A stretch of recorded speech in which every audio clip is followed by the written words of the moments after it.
ప్రజా సమస్యల పరిష్కార వేదికకు అందిన సమస్యలను తక్షణం పరిష్కరించాలని జిల్లా కలెక్టర్ సుమిత్ కుమార్ ఆదేశించారు.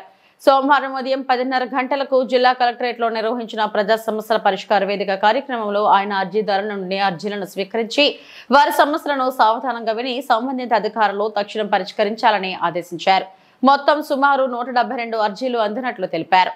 రాష్ట్ర ప్రభుత్వం ప్రజా సమస్యల పరిష్కార వేదికలో అందిన అర్జీల పరిష్కారంపై ఎప్పటికప్పుడు పర్యవేక్షణ జరుగుతుందన్నారు. అధికారులు అప్రమత్తంగా ఉండి సమస్యల పరిష్కారానికి కృషి చేయాలన్నారు. కార్యక్రమంలో జేసీ విద్యాధరి అధికారులు పాల్గొన్నారు.